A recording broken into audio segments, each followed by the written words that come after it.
Information Agency, Kapihan na Zamboanga. Sharing with you timely, accurate, and relevant information regarding government programs, projects, and activities. Catch us every Thursday at 4 p.m. on eMedia. Buenos dias, Zamboanga. Welcome sa PIA Kapihan na Zamboanga sa SM City Minpro. Hatid sa inyo ng Philippine Information Agency, Mindanao Communicators Network, SM City Minpro, Mindanao Cable Television at eMedia. We are live at PIA Western Mindanao Facebook page and other government agencies' Facebook pages, One TV Philippines, Isa TV Channel 17, PCH Cable TV, and via cable televisions in Zamboanga City at MCTV and eMedia. Happy Kapihan Wednesday po sa lahat nating mga viewers all over the region. Ang Kapihan na Zamboanga will discuss important topics that will help you make more informed decisions wherever you are. Ngayon po sa ating episode po ng Kapihan na Zamboanga ay pag-uusapan po natin ang mga programs and services po ng ating Pag-ibig Fund for the entire Zamboanga Peninsula and of course dito po sa Zamboanga City. And with that, we would like to welcome our guests for today. We have from the Pag-ibig Zamboanga City branch, the branch head po, Ma'am Evelyn Tindahan. Welcome sa ating program, ma'am. Thank you, ma'am, for inviting us here in your episode. Magandang araw po sa lahat ng mga tigpakinig natin sa Kapihan ng Zamboanga. Ayun. We are very happy po that you are with us ngayon. Gaya po ng nasabi ko, we will discuss po no, mga topics, programs po and services of Pag-ibig Fund. To start off, we would like to ask no, yung first question po natin is, what is the reason po behind the MP2 increase in dividend declaration? Recently po, nagkaroon tayo ng increase. And what is the difference po between the previous dividend and the present? For that question, ma'am. Actually, yung dividend po ni Pag-ibig Fund is based on the net income of the fund. So, we are mandated at least 70% of the net income, annual net income of Pag-ibig Fund to be declared as dividend. So, for year 2023, 97.86% of our net income was allocated as dividend, which translated to 7.05% annual dividend rate for MP2, a 0.02% increase as compared to our year 2022 dividend rate of 7.03%. First of all po, can you please, siguro po meron tayong mga manonood no, na hindi pa aware, what is the MP2 program?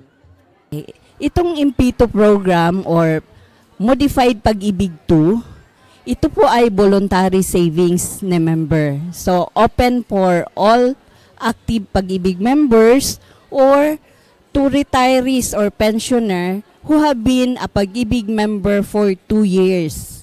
So, yun po yung ano niya. So, the savings will be returned or the maturity of the MP2 savings is 5 years.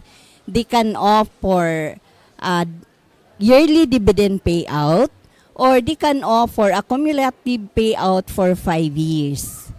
I'm sure masaya po no yung mga members natin na narinig yung balita na nagkaroon tayo ng increase in dividend. Yes po, ma'am. So far, yung mga savers natin, masaya po sila nung nagpunta, nag-claim na po sila ng dividend nila with us, no? Actually, as of now, we are processing na po yung mga release of dividend payouts sa ating mga savers. So we are happy for them, no? Talagang pinaghirapan din nila itong ang pag-avail nga ng program. So we are happy na nagkaroon nga ng increase and we are happy for all the members of Pag-ibig Fund. Ma'am, what makes the MP2 program different po from other saving investment options po na available to members? Okay.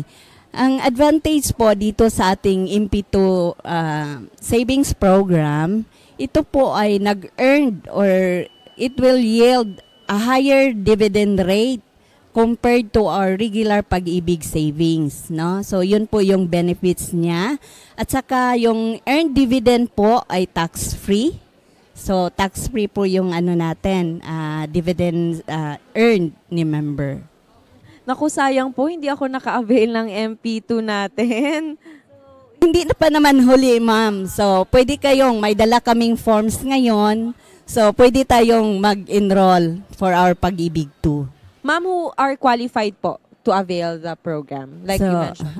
Again, sa na-mention ko kanina, ito pong Pag-ibig 2 natin ay open po sa lahat ng active members po natin. Meaning, yung mga members po natin, yung mandatory savings po natin, kung active po tayo, pwede tayong mag-save dito sa ating Modified Pag-ibig 2 or MP2 kung tatawagin natin.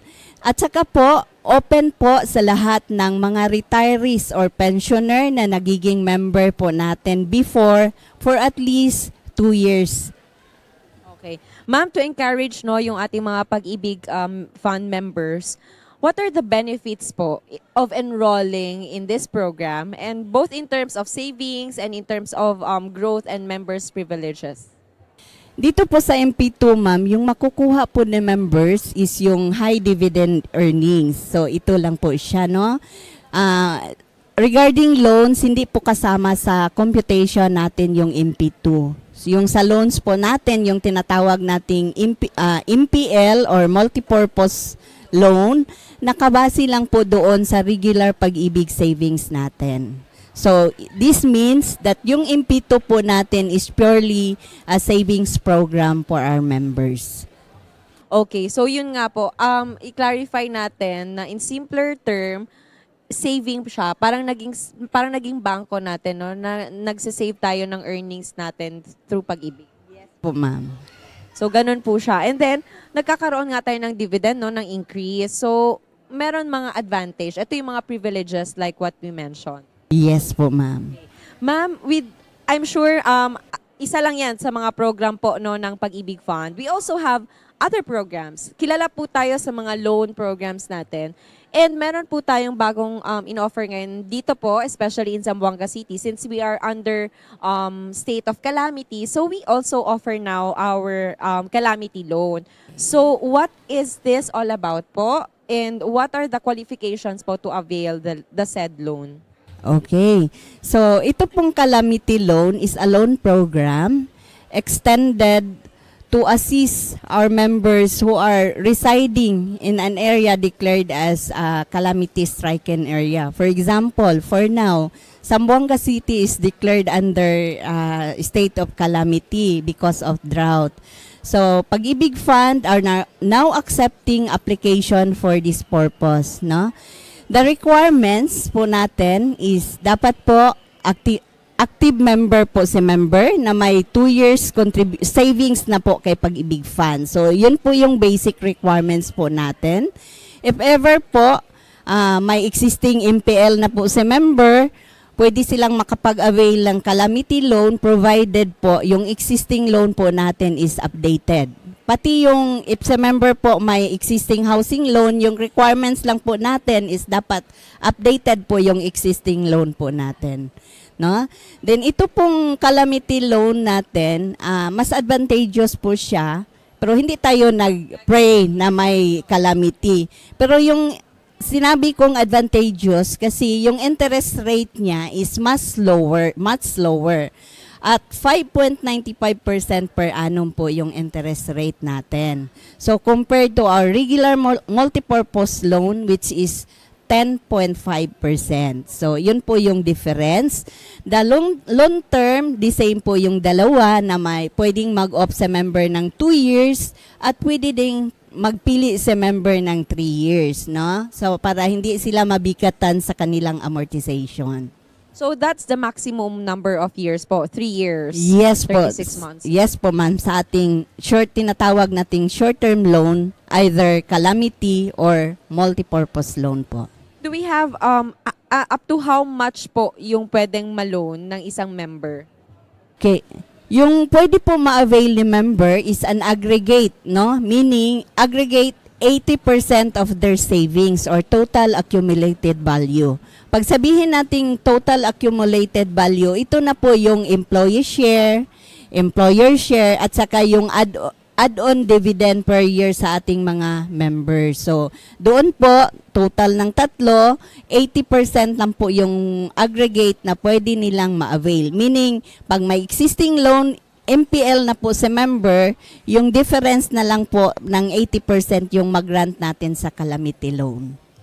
Okay, so yun po no, na-clarify po talaga ni Ma'am Evelyn yung paano yung process, magkano, ano yung mga pwedeng makuha from the calamity loan. Thank you very much po dyan, ma'am. Ma'am, is there a difference po between naman sa self-employed and sa mga government employee po in terms of applying loans? Okay po, ma'am. Wala namang difference, no? Totally, they have the same or equal level when it comes to application for loan, no? So magkaroon lang tayo ng parang difference lang po sa supporting documents when it comes to requirements. Pero as to eligibility, loan amount, we are all, or self-employed individual or employed individual are equal or level po yung ano natin. Thank you din po for clarifying that, no. I'm sure po, lahat naman po tayo no, ay gustong maging homeowners. Yon, isa talaga yan sa mga goals ng bawat Pilipino. And with that, ma'am, alam din namin na nag-o-offer si Pag-ibig ng mga loan for members with minimum wage earners. So what is the most affordable loan po that they can avail and what makes them qualified? Okay, mayroon tayong program na tinatawag nating Affordable Housing Loan Program. Ito pong program na ito ay open po sa lahat ng mga members na yung sinasabi natin kanina na minimum wage earners. So may dalawa po tayong category. Yung isa po yung na group namin as Cluster 1. Ito po yung sa NCR, no? At saka yung Cluster 2. So mag-focus lang ako sa, pwede naman i-discuss yung dalawa, but ang focus ko doon sa Cluster 2 kasi nasa region tayo. So ito pong affordable housing ay open po sa lahat ng minimum wage earner na yung income nila is 12,000 and below. Pag yung housing loan application nila or yung housing loan amount is not more than 580,000. Pag more than with an interest rate of 3%.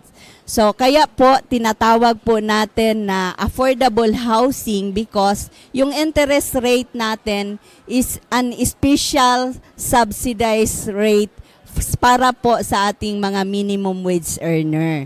So, subsidized po yung rate niya. So, instead of a regular rate na 6.25, nagiging 3% for the first 5 years of the term of the loan. So, yun po. Yung pangalawa, pag yung loan natin is more than 580,000 hanggang 750, then the income of the member must not exceed 14,000. So, yun po yung qualification po natin. And then, of course, ma'am, no, it's a good news na may mga ganito nga tayong ino-offer. Lahat po ba, kahit sino po, as long as you're Pag-ibig member, pwede po, qualified? Yes po. Lahat po ng Pag-ibig members po natin, pwede pong mag-apply ng loan or housing loan natin, provided po yung mga set of requirements natin po ay makomply po natin, no? Yung unang-una po, yung membership, no? Dapat po na si member borrower may contribution or savings na po na 24 months. Pero that's one. Pero kung if ever na hindi pa nakaabot ng 24 months, pwede naman nilang bayaran upfront or lump sum yung kulang para for them to qualify. Oo, so yun po yung isa.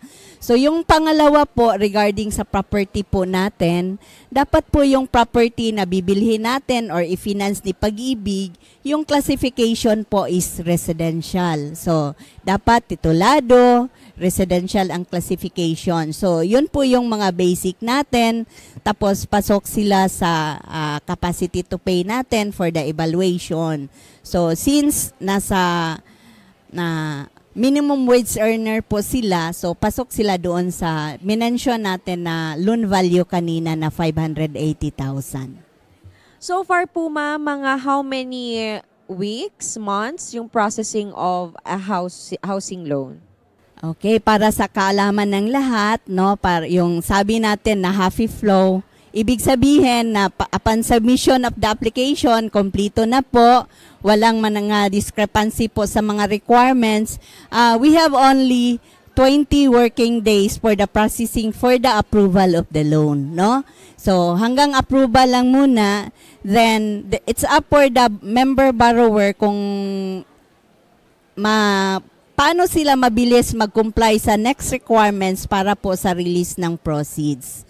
So, again, for the approval is 20 working days po from the date of submission of the complete requirements. Applicable po yan sa housing loan? Yes po, ma'am. Housing loan, either affordable or regular housing. Okay. How about po sa other mga loan programs natin?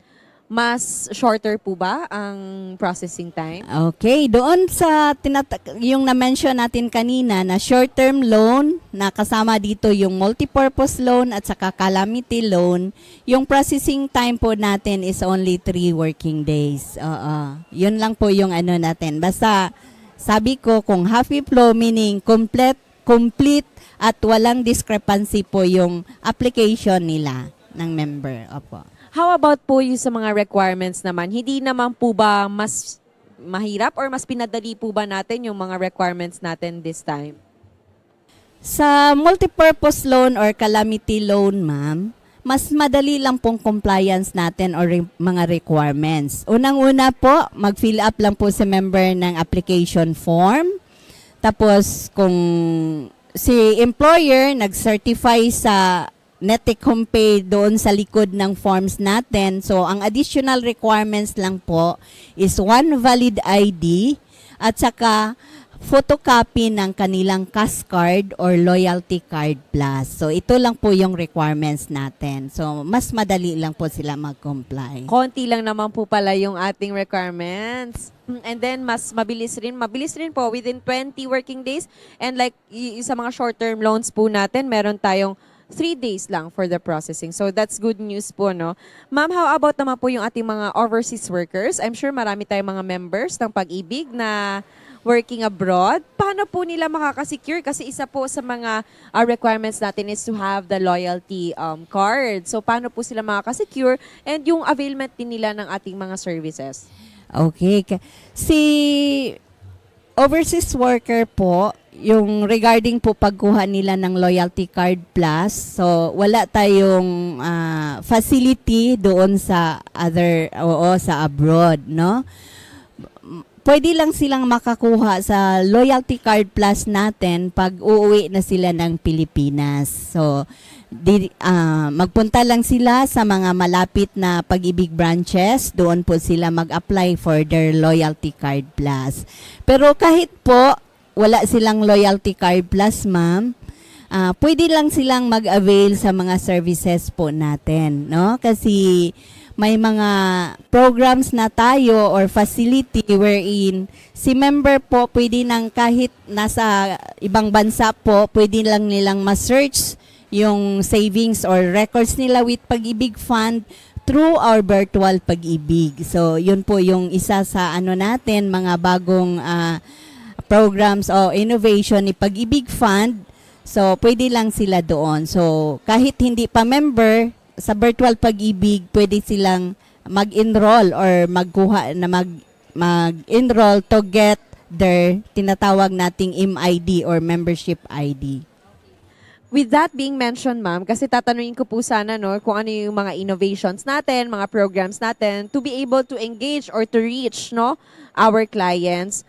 Isa nga dito is yung ating virtual pag-ibig. So is that an application po ba or a website? Okay, yung virtual pag-ibig natin may application na tayo, virtual pag-ibig mobile app, no?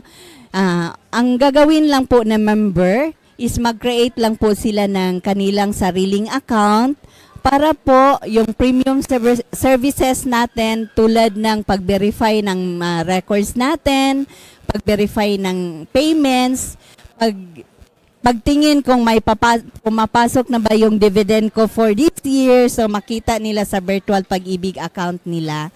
So yun po, yung pangalawa po is pwede na silang mag-apply ng loan through virtual. Pero sa ngayon po, yung calamity loan, hindi pa siya pwedeng doon sa virtual employer natin.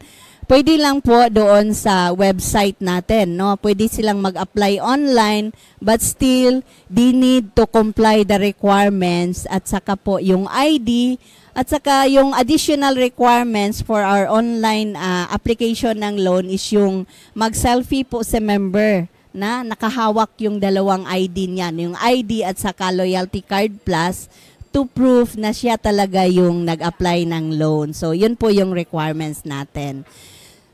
Ayun. So, it's easier, ma'am, no? It's good to know din na meron na tayong ganitong application, ganitong platform para nga mas mapabilis at hassle-free din po para sa ating mga clients. They don't have to go na po sa mga branches natin. Yes po, ma'am. So, we are very proud, no, na na-launch po itong virtual pag-ibig mobile app. So, malaking tulong na po ito sa mga members natin kasi kaysa magpunta pa sila kay Pag-ibig branch office, mag-queue pa tayo doon or magpila, tapos mag-wait pa sila, may gasto pa sila for the transpo, yun. Minsan mag-absent pa sa work, no? So, ito na po yung facility natin, makatulong na po sa ating mga members. Very efficient po, no? Para sa lahat po ng ating mga Pag-ibig Fund members. With that po, ma'am, why every Filipino should be a member of Pag-ibig Fund? So, every Filipino must be a Pag-ibig member because ito po yung vision ni Pag-ibig Fund na to all Filipino workers to save with Pag-ibig Fund and to have a decent shelter. So, yun po yung talagang vision natin. Then, under po sa ating RA 9679, lahat po ng individual na may income po 1,000 pesos pataas po are mandated to become a Pag-ibig member.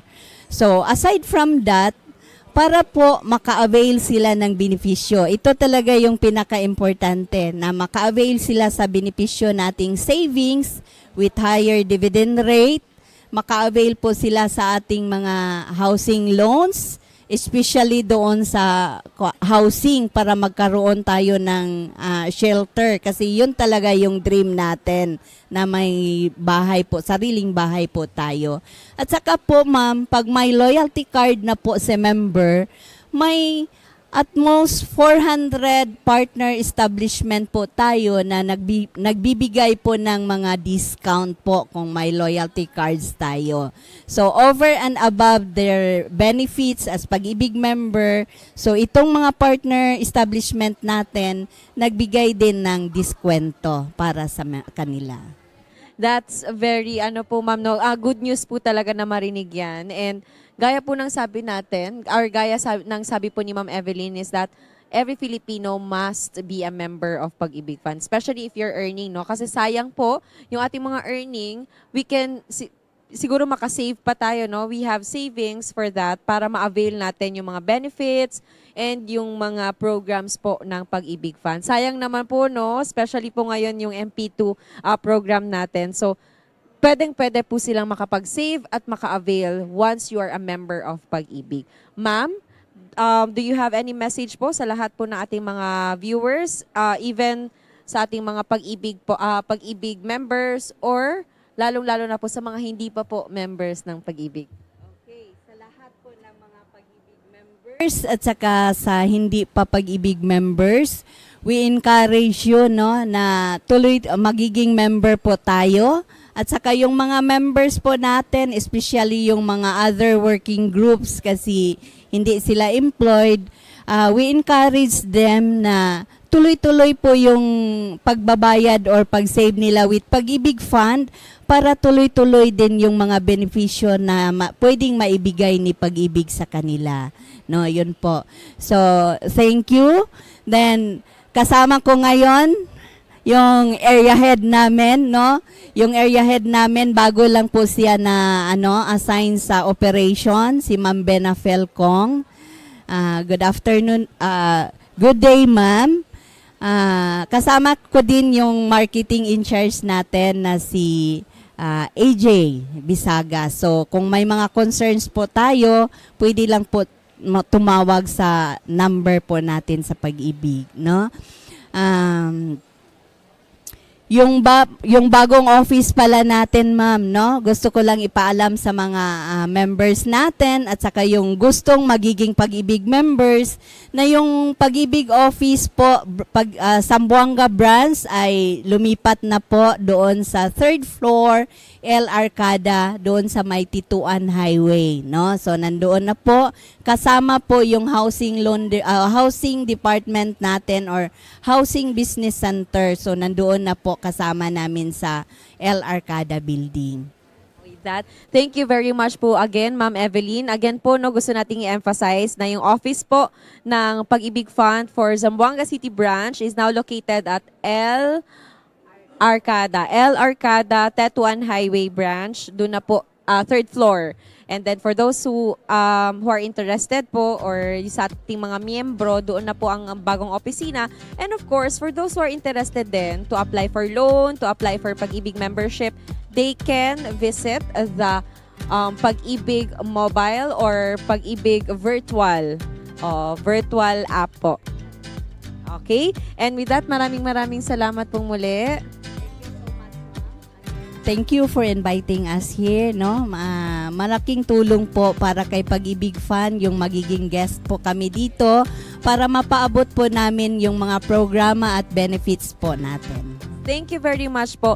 And hindi lang po yan for Zamboanga City, that's for the entire po Zamboanga Peninsula. Lahat po ng mga programs and services po na ino-offer ni Pag-ibig Fund. Maraming salamat po sa ating panauhin. Once again, we have Ma'am Evelyn Tindahan, the branch head of Pag-ibig Fund at Zamboanga City Branch.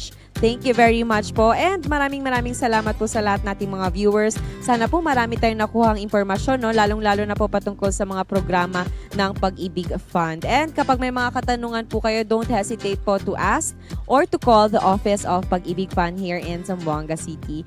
And maraming salamat din to the following sponsors. We have Blanca Calintica Estetica Zamboanga, Arias Coffee and Tea, Penguin Zamboanga, Karimadon, and Camiseta, all available at SM City Minpro. Muli po, nagpapasalamat kami at magkita-kita tayo sa mga susunod pang episodes ng Kapihan na Zamboanga sa SM City Minpro. Sa ngalan po ng PIA Director General Jose Torres Jr. at PIA Regional Director Noemi Edaga, ito po si Mayra Espinosa. Muchísimas gracias. Philippine Information Agency, Kapihan na Zamboanga. Sharing with you timely, accurate, and relevant information regarding government programs, projects, and activities. Catch us every Thursday at 4 p.m. on eMedia.